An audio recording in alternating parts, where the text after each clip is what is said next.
Muy buenas tardes. Hoy 18 de enero de 2020. Nuevamente nos encontramos en la mesa de conducción de este programa. Susana y sus invitados. Quien les acompaña esta vez Mario Anco. Y también estar en la mesa nuestra compañera y co-conductora Gabriela Rosas, a quien le damos la bienvenida. Y saludamos también a Juan Carlos Piscoya, quien hoy día tiene una labor intensa que viene cumpliendo, al igual también a nuestra amiga y compañera ingeniera Susana Vilca, quien se encuentra en viaje. Buenas tardes, Gabriela. Buenas ¿Cómo tardes, estamos? buenas tardes, ¿Qué temas Mario. tenemos hoy día para Sí, tomar? bueno, en esta oportunidad, como todos los sábados, tenemos el análisis, reflexión y propuestas para una sociedad justa. En esta edición vamos a tocar el tema coyuntural al que estamos viviendo en estos momentos, ¿no? Vamos a hacer un análisis eh, al proceso electoral congresal del 2020, ¿no? Empezamos con las noticias últimas que nos han revestido, ¿no? Como eh, la última que acabamos de ver, ¿no? De Daniel Mora y su retiro del Partido Morado. Yo creo que ha concitado una noticia, a lo menos en el terreno, la política, el problema de Daniel Mora. Él es uno de los congresistas últimamente quien luchó por la supervisión de las universidades. Es el promotor de SUNEDO, la formación. Él incluso ha sido abanderado en varias de las luchas. Pero sin embargo, este tipo de problemas, a lo menos dentro de la familia, que tienen mayor connotación, porque siempre a la mujer hoy día está sumido en una situación, a lo menos con esta ola de feminicidios que estamos viendo día a día. Entonces yo creo que un candidato llamado a tomar un escaño en el Congreso de la República ha debido mantener siempre una línea de respeto hacia las mujeres y a sus compañeros. Entonces en ese entendido es que a Daniel Mora quizás ha sido forzado para que renunciara al cargo, pero hay un problema en el Jurado Nacional de Elecciones. Parece que no está contemplado las renuncias en una carrera cuando ya está por finalizar el proceso electoral. Entonces hay una discusión de los juristas que en este momento no se ponen de acuerdo, no sé cuál va a ser, porque el hecho de que Daniel Mora haya renunciado, pero no hay una fórmula legal que el Jurado Nacional de las Elecciones le borre, a lo menos dentro de la lista que se va a ponerse para las votaciones. ¿Qué se puede hacer, Gabriela, en ese caso? Hay un problema. Sí, efectivamente, como lo mencionas, pero hay que explicarle un poquito a las personas que no conocen mucho A ver. cuál es el problema por el cual ha tenido que renunciar Daniel Mora, ¿no? Daniel Mora el año pasado tuvo un problema familiar, el cual derivó a una denuncia de parte de su esposa por violencia familiar. Ojo, si bien dice el término violencia familiar, en el detalle de este atestado se indica que no ha habido agresión física, sino ha habido un tema de disputa. Podemos entender, puede ser levantarse la voz, no estar de acuerdo en diferentes puntos, exaltarse. Esto derivó en esta denuncia, ¿no? Que si bien no ha seguido un proceso judicial, ¿por qué? Porque ha quedado como un hecho de violencia familiar y no han querido continuarlo con mayor problema porque, bueno, como todo dentro de los hogares peruanos, a las parejas muchas veces tienen problemas, ¿no? Bueno, estos problemas han llegado hasta esta denuncia que quedó sin un antecedente, no, sin un precedente y sin un seguimiento que agrande este tema y que vaya a un procedimiento, a un proceso judicial, ¿no? Ahora, explicando este tema, es que no era o sea, el partido no era el indicado en retirarlo de su lista, ya que, bueno, hay otros candidatos Así es. provinciales Y peores que aún, ¿no? Con tienen casos peores. denuncias judiciales. O sea, ya ha habido un proceso y se ha seguido con este proceso. Daniel Mora no, ojo, Daniel Mora simplemente tiene una denuncia que no ha llegado a mayores. Hay otros candidatos que sí tienen estas denuncias, no solamente en el Partido Morado, en diferentes partidos. Algunos Diferentes condenados partidos. también, Gabriela. Exacto, y O sea, todavía. ¿cómo medimos, no? Exacto, y ¿Cómo algunos ya medimos? con condena. Sí. Pero en este caso, estas personas no han sido retiradas de la lista. Ahora, Daniel Mora, por un tema me imagino, ¿no? Por un tema de respeto, por un tema a los votantes, por un tema bueno, aclarar este tema, ¿no? Porque él da su imagen, ¿no? Y Así es. él ha decidido retirarse de su candidatura al Congreso. Si bien el partido, bueno, ha tenido una posición a través de los medios, muchos de ellos deslindándose, ¿no?, de la figura de Daniel Mora, diciendo, bueno, apelativos en los cuales se afecta la reputación del señor Daniel Mora, sin conocer, ¿no?, realmente, o bueno, de repente conociendo, ¿no, Mario? Sí, y pues. haciéndolo de manera adrede, Así ¿no? es. Conociendo que no había, solamente había sido un lío familiar y no un proceso judicial. Y bueno, sacaron un comunicado en el cual decían de que aceptaban la renuncia y no estaban de acuerdo con el tema de violencia familiar, manchando la imagen de este Bueno, señor que puso las bases para este partido, ¿no? En definitiva, creo que lo que va a sacar un poco de bonos, a lo menos en esta lista electoral, es el Partido Morado, ¿no? Porque de alguna manera están dando como un referente de que alguien se mete o alguien está inmiscuido en problemas familiares y que atentan los derechos de las mujeres, bueno, en el partido no aceptamos. Entonces, eso ha merecido quizás muestra a lo menos para el sector electoral como una línea de que se puede referenciar en todos los partidos, ¿no? Probablemente, pero también se cuestiona mucho porque hay algunos partidos, como has manifestado, que tienen denuncias por sus parejas o por sus convivientes Exacto. Yo conozco 3 a 4 que he encontrado y están dentro de sus declaraciones y no pasa nada, o sea, no hay noticias en ellos. Mira, Mario, o sea, yo estoy de acuerdo con que el señor Daniel haya renunciado a este cargo, pero lo que yo no estoy de acuerdo es la actitud, ¿no?, dentro del Partido Morado, ¿no?, la espalda que le dan a uno de los principales fundadores de este partido, ¿no? Entonces, Daniel, en una entrevista que hoy escuché en RPP, menciona la deslealtad que muchas personas y la actitud que toman, ¿no?, cuando una persona se ve ante un problema, ¿no? Ahora, ¿qué seguridad tú tienes de que ellos estén de acuerdo con toda la lista de candidatos y respalden a todos sus candidatos, si con un tema que es violencia familiar y que sí, es un tema de importancia, ellos han tomado una decisión tan radical y sobre todo dándole la espalda, ¿no? Entonces vemos que en verdad ellos están jugando pues al más ganador, a quien les conviene. Bueno, ya, yo no quiero juzgar eso. Ya, bueno, los votantes me imagino que a estas alturas ya tendrán sus favoritos, pero bueno, el tema aquí es que a pesar de la renuncia de Daniel, del señor Mora, el Jurado Nacional no va a aceptar esta renuncia. Eso es el gran problema legal. Claro, porque a la premura del tiempo ya el jurado ya tiene su lista, ya tiene sus padrones y ninguno de ellos puede salir de contienda. Es lo mismo que ha sucedido con Urresti. Urresti, para explicarle, ¿no?, a nuestros oyentes, Urresti fue retirado quisieron retirarlo de la lista de candidatos por el partido Podemos Perú, porque lo retiraron exactamente, por una denuncia que él tenía de años atrás. Sí, condena. Y que sí tenía una condena, pero ojo, no era una condena privativa de la libertad, o sea, él no estuvo en la cárcel. Era suspendida. Era una condena suspendida y una condena por difamación, que es una disputa que casi siempre los personajes públicos... Porque lo digo inecto a uno de los funcionarios del Estado. Lo que pasa, bueno, sabemos es clarísimo, hay que decirle. Esa palabra inecto le ha costado una condena. Sabemos que Urresti es una persona con un temperamento muy fuerte y una lengua muy veloz.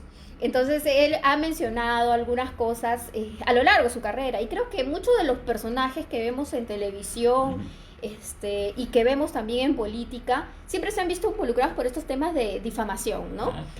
Veo varios juicios por ahí, varias condenas, inclusive varias multas que se han tenido que pagar. Entonces él cumplió con su condena, o sea, pagó su multa y bueno, creo que tuvo arresto domiciliario. Pero el problema es que no lo declaró.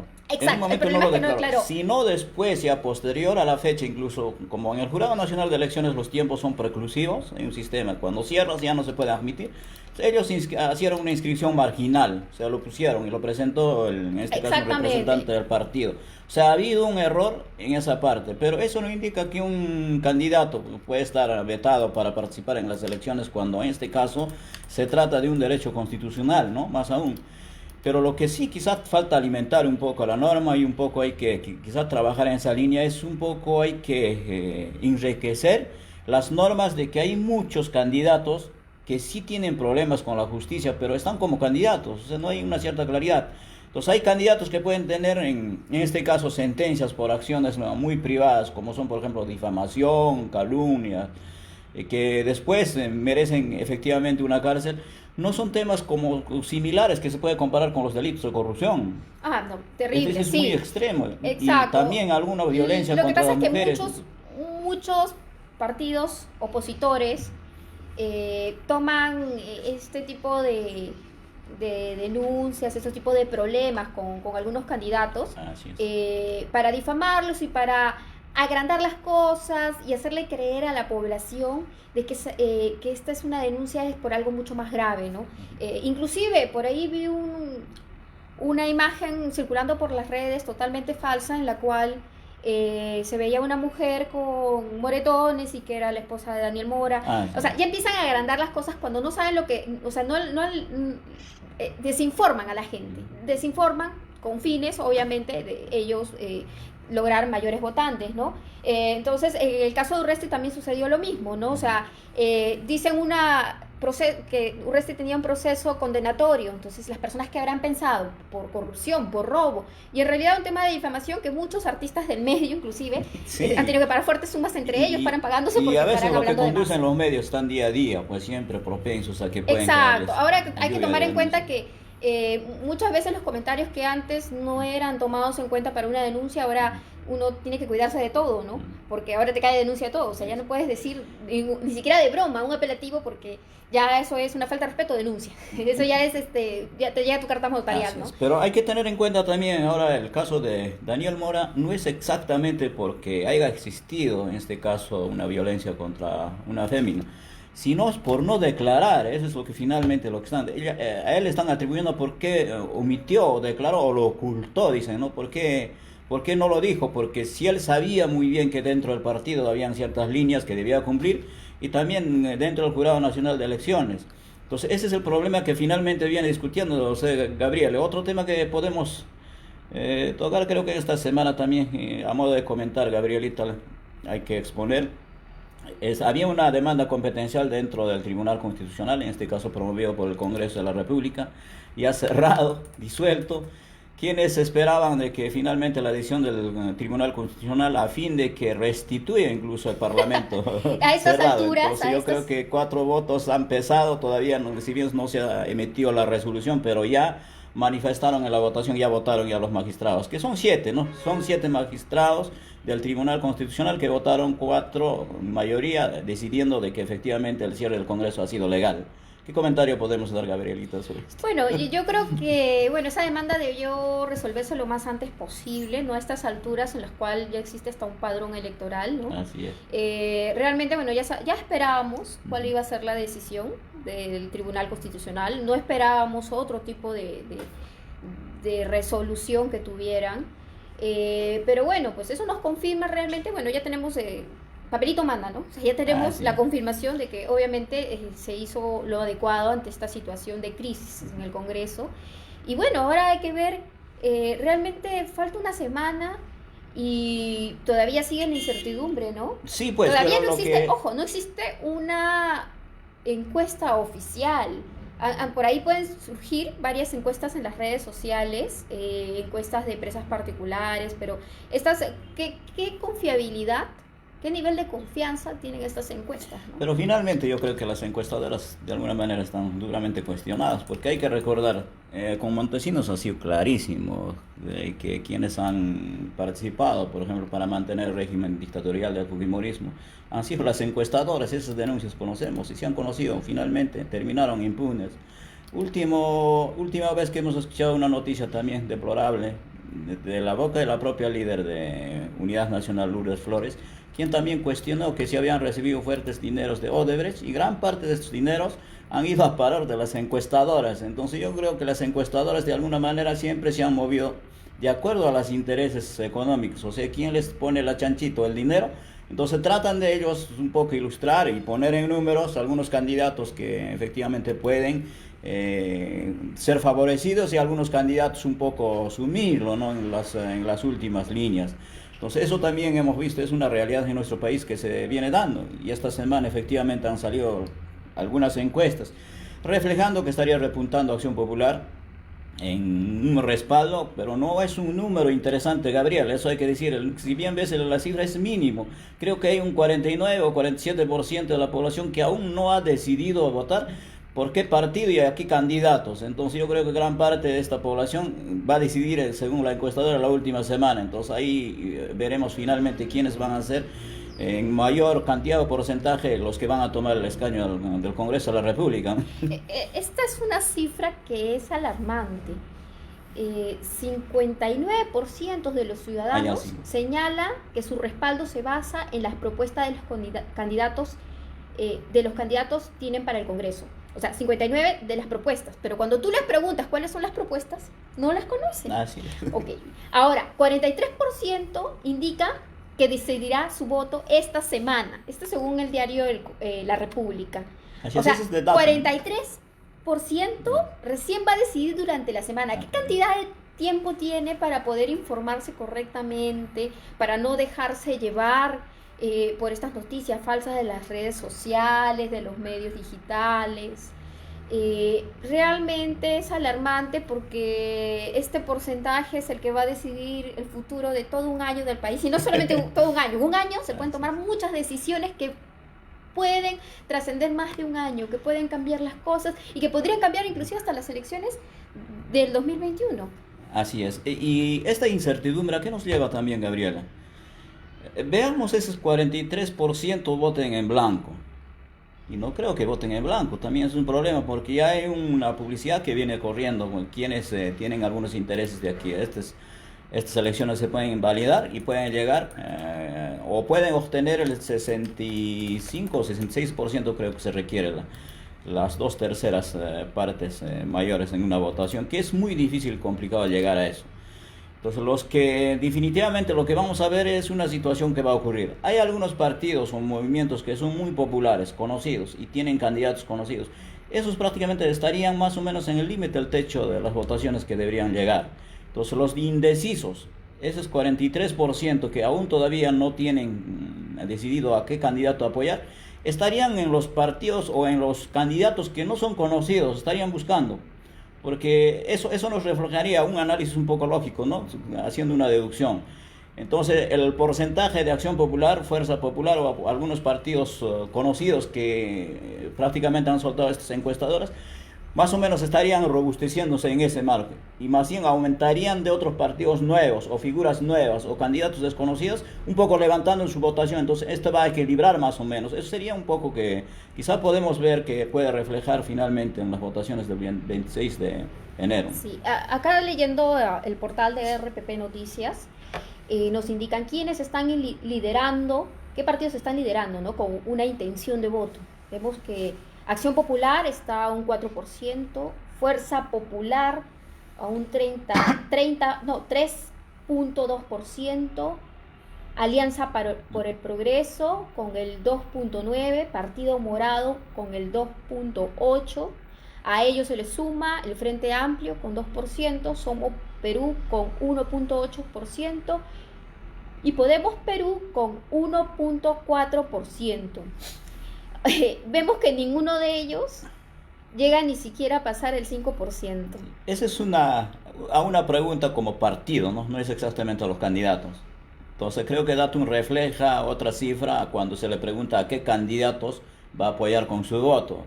Entonces naturalmente cuando le van ese voto le dan el bono al partido, entonces suben las encuestas. Entonces eso quiere decir que los partidos no están cosechando respaldo, han perdido prácticamente el respaldo de la población. Y es terrible. Es bajísimo como partido la población y la ciudadanía que apuesta, ¿no?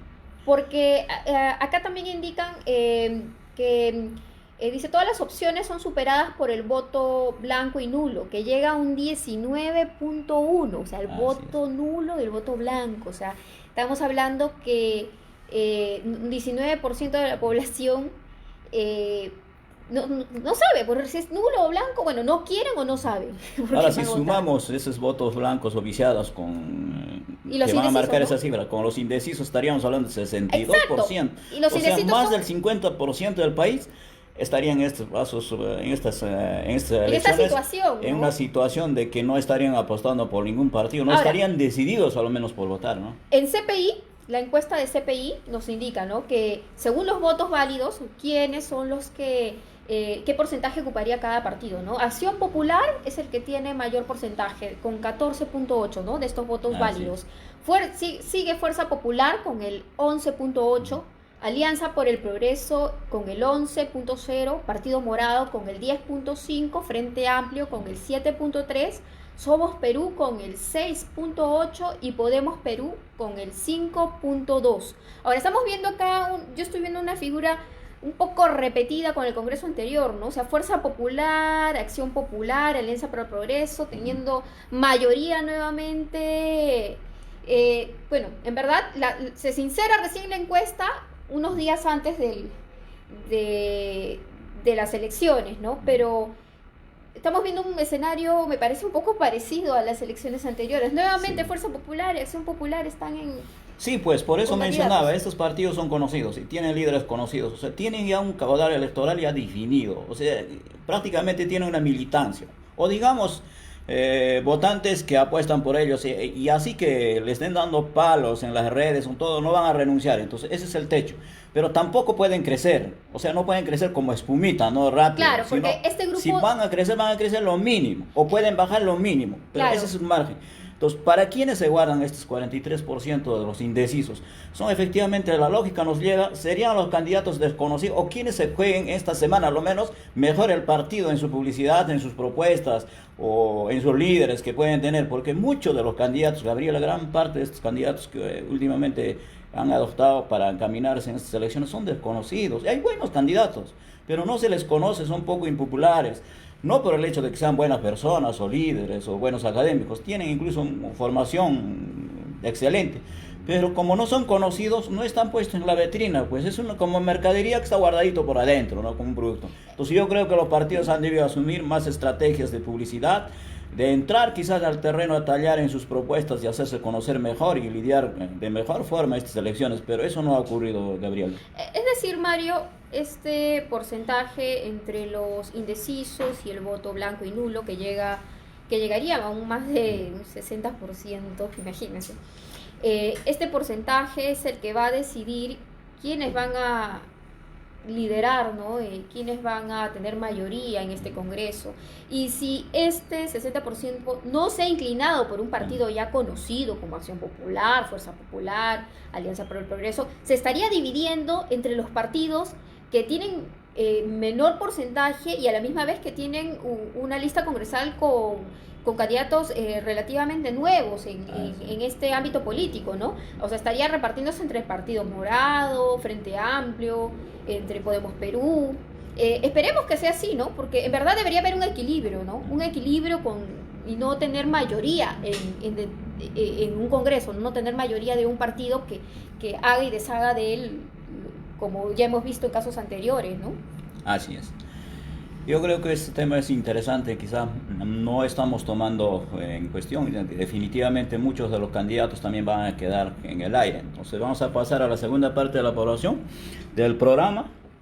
Vamos a un poco profundizar el tema de las votaciones, qué modelo de votación, qué esquema, cuál es el sentido de la cifra repartidora, que muchas veces hemos hablado pero no conocemos a profundidad, y la valla electoral también que se exige, porque muchos de los partidos, si bien es cierto, no tienen quizá una votación un poco elevada en cifras a nivel nacional, pero en regiones pueden tener también una buena votación, pero al no pasar la valla también van a ser frustrados. Esa parte estaremos conversando en la segunda parte de nuestro programa, y pasamos para escuchar un poco de nuestra música, ¿no?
siendo las 4:30 de la tarde, queremos un poco en esta parte comentarle qué entendemos de la cifra repartidora, porque siempre nos preguntan los amigos, conversamos en la calle y nos encontramos muchas veces. Y hemos visto también en las elecciones anteriores muchos de los candidatos que tenían una buena votación, pero finalmente no han llegado al escaño del Congreso de la República. Y entonces nos preguntan qué ocurre, por qué algunos candidatos con votaciones menores, incluso mucho menores que algunos candidatos que cosecharon, pero tienen un escaño, han llegado, ¿no? Hay que recordar, por ejemplo, el caso de Kenji Fujimori. Kenji Fujimori ha llegado con una votación de más de 300.000 votos. Más de 300.000 votos. Fuerza Popular en las elecciones pasadas no pasó el 40% de votación a nivel nacional, total, en lo que es en el Congreso, pero tuvo una representación de 73 congresistas, que es más del 60%. Entonces, en la práctica, si nosotros reflejamos estas cifras que han obtenido, no debió pasar esos congresistas 50%. ¿Qué ha ocurrido? O sea, ¿qué ha ocurrido en esos 23 candidatos que finalmente se han hecho congresistas de Fuerza Popular para que finalmente cambiaran la composición del Congreso? Esa es una democracia representativa. O sea, se puede hablar de que efectivamente el resultado de las elecciones y la votación de los candidatos se representen en los escaños del Congreso. ¿Cómo podemos enfocar este problema? Sí, bueno, hay un problema es un gravísimo. tema acá planteado por Fernando Tuesta, ¿no? El politólogo de la Universidad la Universidad Católica del Perú. Él ha explicado, ¿no?, que no es tan sencillo determinar el número de escaños por cada candidato. Nos menciona, por ejemplo, un ejemplo, ¿no? Supongamos que hay 100 escaños. Si yo saco el 36%, significa que me darán 36 escaños. Pero ¿qué pasa si yo saco, como suele suceder en realidad, con fracciones, ¿no?, un 36.7%? No me van a dar 36.7 escaños, o sea, se va a repartir un escaño. Aquí existe una fórmula matemática, ¿no? Una fórmula matemática que se llama el método Don, en el cual exactamente estas fracciones va a determinar cuántos más congresistas van a ingresar. Sí, pues es un método Dijon, ¿no? Don. Ese es un método que es lo que hay varias fórmulas. He estado viendo ahí algunos países que adoptan también algunos modelos. Y este método lo que hace es finalmente suma la votación total de una lista. Y al final esa sumatoria de totales lo va dividiendo en un número progresivo de 1 hasta el número de escaños que se ofrece para un distrito electoral. Por decir, en una región ofrece 5 escaños o 5 candidatos o congresistas para que puedan competir. Entonces, en el nivel 5 que llegan a obtener una cifra que es mínima, ellos lo llaman una representación de las minorías, ese se llama como cifra repartidora. Entonces, ese cifra es lo que finalmente va a dividir las votaciones y va a decidir cuántos candidatos finalmente van a llegar pasando esa valla, ¿no? Entonces, la cifra repartidora, que es una cifra mínima, el máximo que debía obtener para entrar el candidato. Entonces, ¿cómo se refleja esto?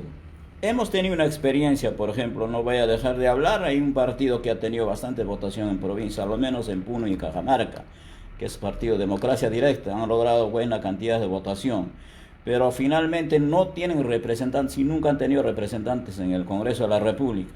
¿Qué ocurrió? Porque ellos no pasaron la valla electoral del 5% en primer lugar.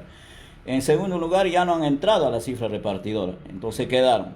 Pero hay partidos pasando la valla electoral, en cifra repartidora igualmente se recompone. Entonces, ¿qué ocurre? He mencionado, por ejemplo, como ejemplo, la votación obtenida por Kenji Fujimori. Él ha obtenido más de 300.000 votos. Supongamos que la cifra repartidora sea 50.000 votos. Entonces, quiere decir que la cifra repartidora de 50.000 votos para 300.000 votos, hay por lo menos 6 candidatos por la votación de Kenji Fujimori, prácticamente se arrastraron. O sea, se añadió 5 candidatos o 5 congresistas electos. O sea, eso es finalmente lo que hace, ¿no? Entonces, si bien es cierto, se discute si esta votación que obtienen los candidatos es para el partido o es para el candidato. Definitivamente, cuando a uno le obligan a marcar el símbolo, pues a la vez está marcando al partido, porque no solamente te exigen, porque para que un voto sea válido tienes que marcar el símbolo y ahí tienes que ponerle un número, o los candidatos por los que quieres votar. Entonces, ese matrimonio, esa ligazón que hay entre el símbolo y el candidato va haciendo como una unidad en votación. Entonces, a lo final es lo que se entiende por la votación, por ejemplo, de Kenji Fujimori, se ha entendido como votación de fuerza popular. Entonces, como es la votación de fuerza popular, lo comparte todo el partido, entonces en cifra repartidora se dividen y obtienen más congresistas. Entonces, castigando, por decir, aquellos congresistas que no llegan, por decir, llegaron a 49.000, ¿no? Si nosotros suponemos que la cifra repartidora es 50.000, entonces ese candidato, por más que algunos candidatos que acompañaron a Kenji obtengan 20.000, 10.000 o 5.000, incluso pueden obtener un voto, pero por el simplemente por haber sido favorecido uno de sus candidatos, ese se abona a los demás candidatos. Entonces, por eso ocurre, y eso quizás hoy día también está ocurriendo en estas últimas elecciones, en la campaña. Muchos partidos, Gabriela, muchos partidos, movimientos, han captado candidatos con mayor popularidad y respaldo en las elecciones, pero están acompañando con números, en números a lo menos en los primeros lugares, a otros candidatos que tienen incluso serios problemas de cuestionamiento, incluso tienen deudas con estas denuncias de corrupción, todo. Entonces, ¿qué es lo que está buscando? Se están aprovechando esos candidatos que tienen caudal electoral a fin de que estos puedan en un momento también ingresar, y efectivamente no podría ser una sorpresa de que muchos candidatos, sin haber obtenido buena votación por el mérito de que el compañero o el candidato que ha obtenido mayor votación, puedan ingresar y pueden finalmente llegar a tomar un escaño, ¿no? Y eso se va a verse finalmente, Gabriela. No sé si podemos un poco comentar este problema. Sí, exactamente lo que mencionas, ¿no? Y sobre todo acá hay algo que tenemos que recalcar, que algunas personas tienen un poco de confusión con el tema de la valla electoral. En estas elecciones congresales 2020 no se va a aplicar la valla electoral. ¿Pero qué es la valla electoral? La valla electoral, si el partido, ¿no? Decide inscribir a su lista de candidatos al Congreso, bueno, en el caso de candidatos también era en elecciones generales, ¿no? Cuando también tienes un representante a la presidencia, y no pasabas el 5%, o sea, no llegabas a tener 5 representantes en el Congreso, según la ley, el artículo 13 de la ley orgánica, de la ley de organizaciones políticas del Jurado Nacional de Elecciones, se retiraba, ¿no? Se retiraba la inscripción del partido político. Y al retirarse la inscripción del partido político, pues el partido político tenía que nuevamente recolectar firmas para poder establecerse como un partido y poder pertenecer, bueno, poder postular, ¿no? a cualquier otra candidatura. Pero en este caso de elecciones congresales, que solamente es elegir a los congresistas, más no a un presidente, el Jurado Nacional de Elecciones decidió no aplicar esta valla electoral. Por lo que Defensoría del Pueblo está criticando esta acción, ¿no? Está criticando esta decisión del Jurado Nacional de Elecciones. ¿Qué opinas al respecto, Mario? Bueno, yo creo que es cuestionable, ¿no? Porque hay que entender, estas elecciones no es una elección general.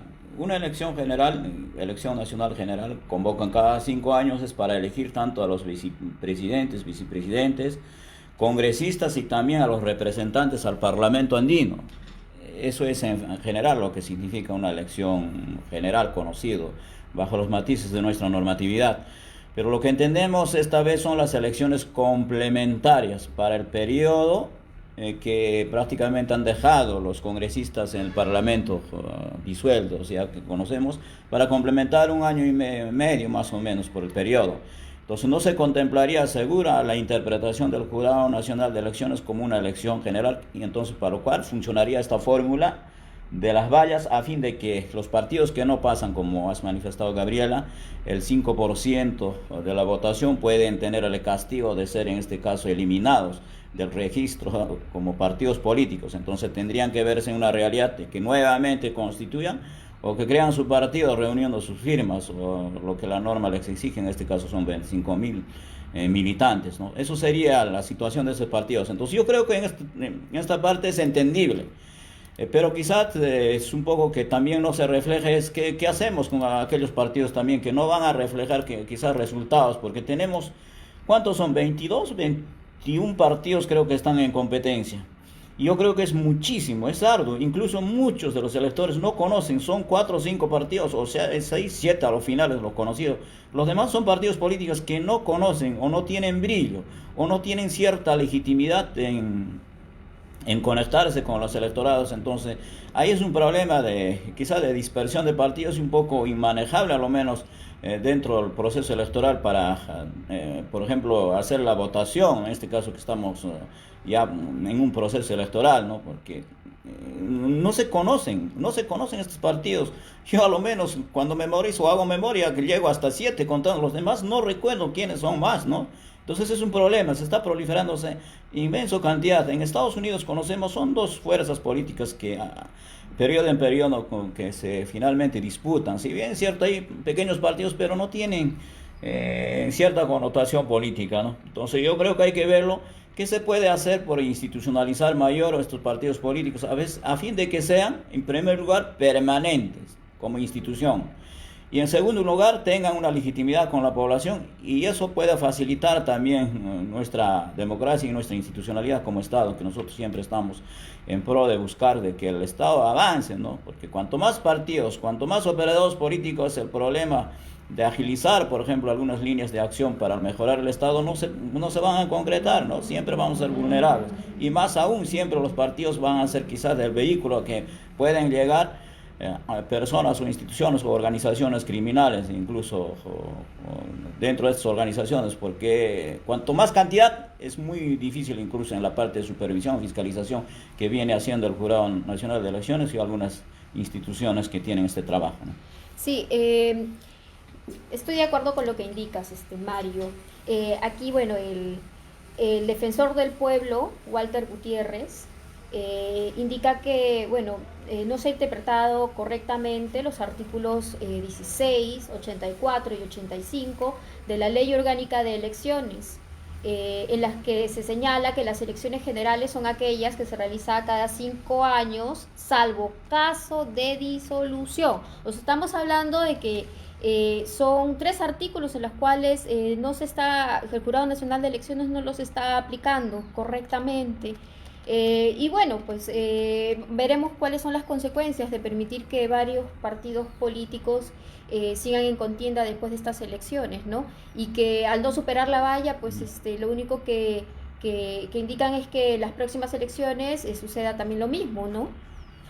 Así es, yo creo que hemos vivido ya también algunas experiencias un poco negativas en este de las vallas, porque si bien es cierto para algunos o para algunas agrupaciones políticas o partidos políticos sí se ha hecho cumplir quizás de manera un poquito muy estricto la normativa, pero también han sido contemplativos con algunos partidos políticos. Hay que recordar y siempre tenemos que mencionar como un hecho, por ejemplo en las elecciones anteriores el partido aprista ha ido en alianza con Unidad Nacional y en una alianza tendrían que haber pasado, ellos estaban en la obligación de pasar, o en todo caso repuntarse por encima del 7% que les exigía la ley, pero no lograron, ¿no? Lograron más del 5%, pero ese 5% no aplicaba para una alianza, sino aplicaba para los partidos políticos. Entonces eso han hecho una cierta maniobra dentro del Jurado Nacional de Elecciones que finalmente les dio luz verde. Y eso es lo que finalmente les ha llevado, por ejemplo, al partido aprista que tenga una representación de 5 congresistas en el Parlamento, ¿no? Entonces, esa es una realidad. Entonces, esperamos que estas de las vallas, sí un poco hay que siempre verlo con un criterio constructivo de mejorar, de que efectivamente la valla al 5% es un techo que finalmente los partidos tienen que superar a fin de que pueden entrar a tomar algún escaño, alguna representación dentro del Parlamento, pero también no se puede dejar en el aire a algunos candidatos que logren una alta votación. Creo que contempla mínimamente, de acuerdo a la norma, tiene que haber con una alta votación por lo menos 5 candidatos que sí pueden también, es otra alternativa que la norma plantea, ¿no? Pero muchas veces no se da, pues, ¿no? Cuando son 5, por ejemplo, en las regiones, imaginamos en Cusco, en Puno, en Cajamarca, en Huancayo, no sé, en algunas regiones que tengan candidatos, buena votación. Pero en Lima no cosechen nada de votación sus candidatos o sus partidos. Entonces, como Lima tiene prácticamente la tercera parte de la votación nacional, les va a eliminar esa posibilidad de que estos no entren al Congreso. Entonces, esas regiones no estarían teniendo una representación legítima, o sea, no estarían encarnando una representación en, en el Congreso de la República por la voluntad volcada de sus electores, ¿no? Entonces, ese es un tema pendiente, esperamos que se podría discutir y debatir. ¿Y qué se podría hacer? Porque no es justo, pues yo no veo de manera más democrática, en un principio democrático en muchas regiones que son autónomos incluso en su administración, en sus gestiones, que no pueden tener una representación. Entonces eso no está reflejando. Sí, y ya para cerrar con este tema de las elecciones congresales 2020, recomendarle a todos nuestros oyentes, ¿no?, que si aún no están decididos por quién votar, revisen, ¿no?, a través del internet, ¿no?, cuáles son los candidatos, qué partido es el que tiene menor número de candidatos con denuncias o menos involucrado con temas de corrupción. Una sugerencia, ¿no? Una vez que elijan estos posibles candidatos con las propuestas que más le agraden, verifiquen también, busquen su DNI o con sus nombres, ¿no? Hay portales en los cuales uno puede ingresar el nombre o el DNI, puedes ver sus antecedentes, ¿no? Y si ha estado, en cuántas agrupaciones políticas ha estado, que se informe de eso antes de votar, para que no se equivoquen, ¿no? Para que después no se arrepienta de este voto por esta persona que va a ingresar y de repente no va a cumplir todo lo que dicen, ¿no? Porque muchos de ellos presentan propuestas muy buenas, pero a la hora de la realidad, bueno, simplemente han sido para atraer más votantes, como darle miel a las moscas. Y luego de eso, bueno, no los cumplen, ¿no? Y bueno, mi consejo es ese, ¿no?, para todos los oyentes, ¿no? Y bueno, así es. Cambiando para ya de terminar tema, también sí. un poquito quiero añadir a lo que estás invocando, Gabriel, es importantísimo esto. Yo quisiera también recomendar a nuestros amigos, quienes todavía, ese 43% indecisos que no tienen candidatos, pueden informarse quizá un poquito más a mayor detalle de cada uno de los candidatos. Pueden ingresar al portal del Jurado Nacional de Elecciones y ahí buscan en la plataforma que se publica, dice plataforma electoral.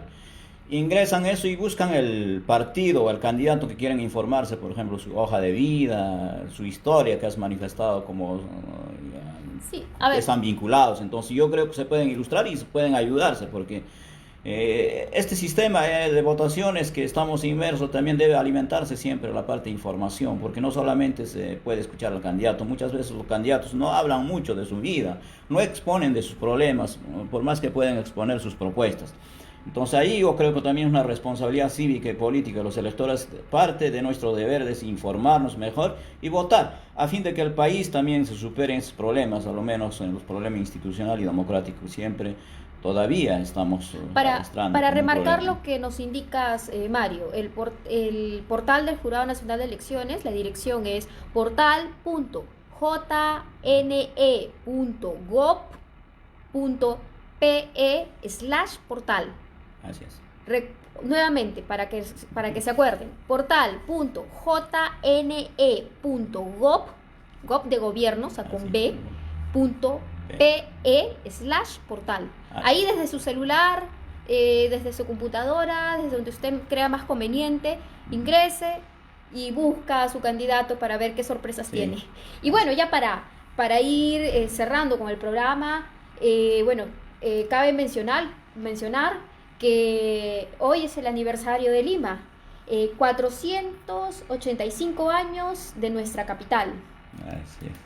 Y bueno, espero que todos celebren, ¿no? Todos los que estamos acá en Lima puedan celebrar estas fiestas. En el centro de Lima justo, bueno, el día de ayer hubo una serenata, se recibió así el aniversario de Lima. Hoy día también, si pueden ir a visitar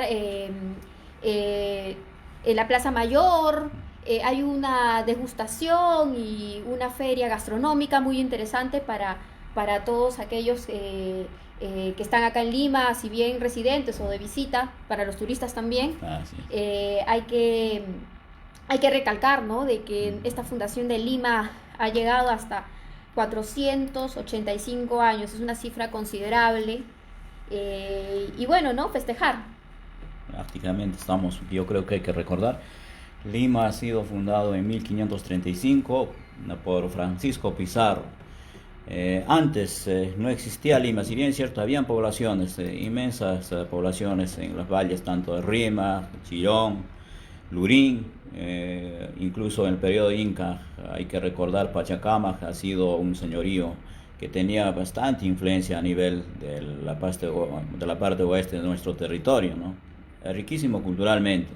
Entonces Lima está celebrando efectivamente hoy día un aniversario más, y esperamos que todos nuestros conciudadanos paisanos y limeños, también afincados o residentes en Lima, quienes estamos, también que lo pasen de mejor manera, una forma de reflexionar, porque a Lima hay que siempre mejorarla, porque Lima, así como nos han traído progreso, éxito, una historia inmensa, un bagaje riquísima en todos los aspectos, también nos traen una inmensa carga de problemas, ¿no? Tenemos el problema del transporte, que día a día los limeños supesamos trasladándonos entre 1 hora, 2, 3, hasta 4 horas en algunos extremos.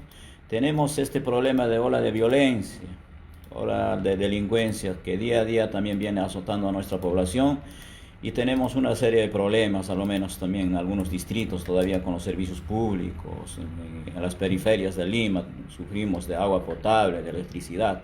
Entonces yo creo que este aniversario, Gabriela, debe traer una reflexión y un jalón de oreja también a muchas autoridades, ¿no?, que no vienen haciendo bien su papel. Creo que a estas alturas un poco invocar al alcalde de la Municipalidad Metropolitana de Lima, el señor Muñoz. Creo que ha entrado con bombos y platillos para solucionar muchos problemas. Incluso ha prometido en algunos primeros días ya debía encaminar algunos avances, pero no hemos visto, no estamos viendo. Seguramente en las eventualidades, programas que tengamos, hay que analizar un poco el problema, qué es lo que está ocurriendo en la Municipalidad de Lima, Gabriel. Sí, exactamente, como lo mencionas, Mario, el tema de la inseguridad, el tema del transporte, también tenemos el tema de la contaminación ambiental. Lima está, bueno, debido al tráfico hay bastante polución también, ¿no? Bueno, nos queda, ¿no?, que celebrar, pero a la misma vez hacer una reflexión. Así es. Podemos celebrar, pero reflexionar en que hay problemas grandes, que no se está haciendo nada al respecto, y que debemos ejercer más presión con este alcalde, ¿no? Solicitar más. A los alcaldes, porque finalmente Lima está gobernado por alcaldes distritales y provinciales, o el alcalde de la Municipalidad Metropolitana, como se conoce, ¿no? Entonces Lima es inmenso. O sea, si nosotros hablamos de la ciudad de Lima, estamos hablando de la tercera parte de la población, estaríamos más o menos próximos a cerrar los 9 millones de habitantes. Y Lima ha crecido inmensamente en los últimos años. Y así como ha crecido, como ha aumentado la población, también han aumentado las necesidades. Por eso reitero, las necesidades de Lima son inmensas. Yo cuando llegué, por ejemplo, hace poco a radicar aquí en Lima, yo pensé que los problemas eran como para atender en provincias. En provincias a lo menos, ¿sabes?, las autoridades se proponen. Entonces, como no son metrópolis, no son unas ciudades inmensas que en gran escala, cantidad, por ejemplo, la población que se moviliza todos los días, entonces es solucionable los problemas, pero en Lima creo que es un desafío inmenso. Por eso siempre los alcaldes del Metropolitano de Lima, siempre han estado en el ojo de la tormenta, su papel. Muchos de los alcaldes se han reelecto, más por hacer obras, pero no quizás por atender o por solucionar algunos problemas prioritarios de Lima. Creo que el problema de transporte son años y años, más de 30 o 40 años atrás siempre ha habido este problema. Y no podemos tapar el sol con el dedo, porque hoy día seguimos en el problema y no hay buenos señales. Si bien es cierto que se ha avanzado en este sistema de transportes con una nueva modalidad de adoptar, pero no están dando buenos resultados. Entonces esperamos que este aniversario, así como vamos a festejarnos y de alguna manera nos va a traer una reflexión, y también les traiga un poquito de jalón de orejas a nuestros alcaldes, a nuestras autoridades, y también felicitar a algunas municipalidades que seguramente que también están trabajando atendiendo algunas demandas de la población en línea de la rectitud y al avance siempre en pro de solucionar sus demandas. Pero yo quiero sí felicitar, bueno, todo es malo, hay cosas buenas, yo sí quiero felicitar al alcalde Jorge Muñoz. El día de ayer yo estuve en la Serenata de Lima, en Plaza Mayor, Plaza de Armas, y lo que me pude percatar es que hubieron varios shows de jóvenes, de grupos, de asociaciones, de jóvenes adolescentes, ¿no? En el cual ellos podían demostrar sus dotes en baile, en coreografía, y me pareció una idea súper buena, darle oportunidad a los jóvenes a que practique, ¿no? Practique el baile, el canto, actividades artísticas y que se les tome en cuenta para este tipo de actividades, ¿no? Que se presente, que les den esta oportunidad, porque esto va a motivar a más chicos a que no caigan pues en la drogadicción, a los vicios, en la delincuencia. Sé también de que hay varios talleres, inclusive hasta gratuitos, en diferentes municipalidades para que estos chicos puedan practicar, ¿no? En sus tiempos libres, ¿no? Y qué gusto, en verdad, Mario. Me dio mucho gusto ver estos chicos, diferentes agrupaciones presentándose, dando muestra, ¿no? De sus dotes artísticos, sus dotes en baile, en danzas. Me imagino, pues, ¿no? ¿Qué sería de estos chicos si no se dedican al arte, ¿no? ¿En dónde pueden caer, ¿no? Y bueno, esas mis felicitaciones para el alcalde, que sigan más propuestas así. Hay que apostar por la juventud, hay que apostar por la adolescencia, que es la próxima juventud y los próximos votantes. El arte importa, sí, y hay que considerarlo. Y qué gusto ver esto, Mario. Sí, pues yo creo que también que es un año de trabajo que viene mostrando. Quizás como es una figura nueva y además ha generado, creo, algunos cambios, siempre cuesta en la municipalidad. Quien no conoce un poco gestión de la municipalidad o específicamente el tema de gestión pública, es un desafío inmenso para, por ejemplo, ponerse en una camisa de los problemas de Lima para atender las necesidades, ¿no? Entonces entendemos que este primer año efectivamente, si bien es cierto, el alcalde todavía no está quizás satisfaciendo en gran parte la demanda de la población, pero en el siguiente año que viene, este año 2020, sea un éxito para él. Siempre lo tributamos antes de cuestionar, antes de quizás de entrar, porque no se trata de atacar, de minar, de generar un problema en su imagen, ¿no? Sino lo que buscamos que efectivamente hay autoridades que muchas veces empiezan con ciertas dificultades, pero se recomponen y terminan muy bien su trabajo. Esperamos que el señor Muñoz que termine bien su trabajo, porque tanto el fracaso, el éxito de ellos también va a ser el fracaso, el éxito de todos los limeños y a lo menos de quienes día a día siempre estamos en este problema con las municipalidades, ¿no, Gabriel? Sí, efectivamente, Mario, ¿no? Bueno, seguiremos presionando al alcalde para que cumpla con lo que propuso. Y también seguiremos vigilando su trabajo, ¿no? Que siga por el buen camino y no haya corrupción en su paso, que quite dinero para estas obras que se realicen. Y bueno, a festejar, ¿no? Los que estamos en Lima, a festejar de esta fundación. Como les repito, ¿no? En Plaza Mayor hay una feria gastronómica, una feria de artesanía donde pueden visitar. Y bueno, esto va a durar hasta el día de mañana, son 3 días desde el día de ayer, ¿no? Desde el día 17 hasta el domingo 19, son 3 días de festejo, ¿no?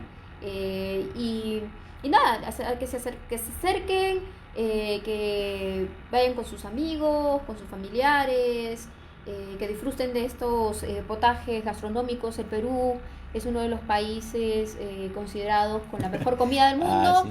a volvernos más gorditos, a consumir lo nuestro. Y bueno, pues agradecer a todas las personas que nos están escuchando, y ojalá que hayamos podido contribuir un poco a través de nuestra voz para este análisis y generar conciencia en las personas que aún no van a votar, aún no tienen decidido su voto. Les agradecemos por escucharnos, por confiar en nuestras opiniones. Y bueno, Mario, Muchas gracias, creo que llegamos al final de nuestro programa.